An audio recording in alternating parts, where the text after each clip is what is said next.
वर्मा जी, क्या आपको लग रहा है कि ये एक तरीके से ध्यान आकर्षित करने के लिए चीज़ें हो गई हैं, हंगामा करना मकसद ही हो गया है, सूरत बदलने की कोशिश ही नहीं होती, सदन में हंगामे पे ही हर चीज़ केंद्रित हो जाती है?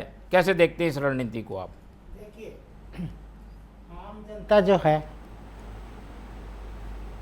प्रतिपक्ष से उम्मीद करती है कि वो उनके मुद्दों के लिए मुखर हो और जाके उनके हित पे आवाज़ उठाए।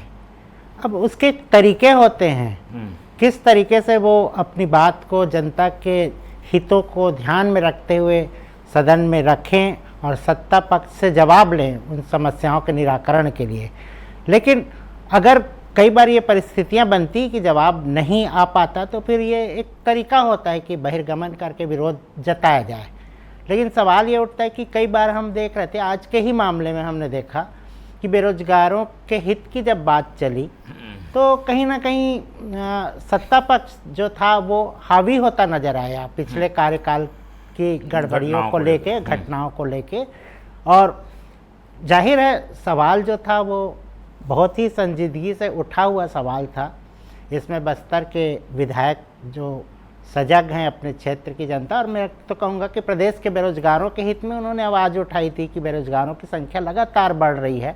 हर साल हायर सेकेंडरी और कॉलेज से पढ़ के विद्यार्थी आ रहे हैं और पंजीकृत हो रहे हैं, लेकिन इनके नियोजन के लिए, इनकी नौकरी के लिए, इनको काम देने के लिए सरकार की क्या योजना है, इस पे उनका प्रश्न था। तो इस मुद्दे में जब जवाब नहीं मिला तब बहिर्गमन हुआ, जो कि लग रहा था कि इस मुद्दे में कांग्रेस अपना विरोध इसी तरीके से प्रकट कर पा रही थी।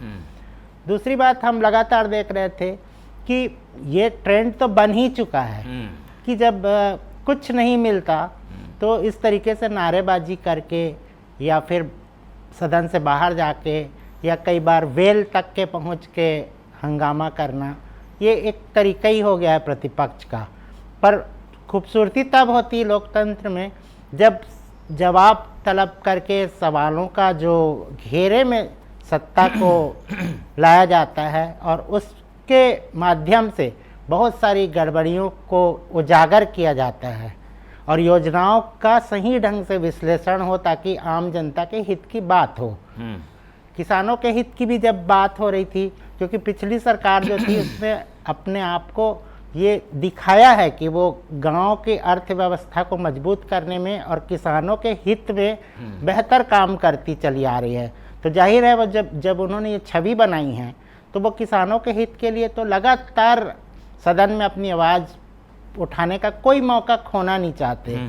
और आज उसमें एक तरीके से हम देखें तो सत्ता पक्ष की जो विधायक है रेणुका सिंह, उन्होंने भी धान खरीदी के मसले में जो दिक्कत आ रही है मोबाइल नेटवर्क की कमी से उनके क्षेत्र में सोनहत भरतपुर, उसका भी कहीं ना कहीं इशारे से वो बात कह दी, जिस पे भी एक बात तो निकली कि आम आदमी को कैसे परेशानी हो रही है, किसान को कैसे दिक्कत हो रही है।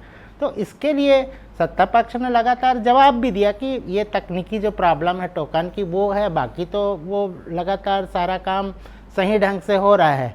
पर इस मुद्दे में कांग्रेस ने मौका नहीं छोड़ा और उन्होंने इस बात पे अपने आप को स्थिर रखा कि वो इस पे चर्चा कराएंगे ही और इसी मुद्दे पे बात कराएंगे। अगर नहीं हो रहा है, इसको अगर इतना महत्व नहीं दिया जा रहा है तो वो सदन में नहीं रहना चाहते।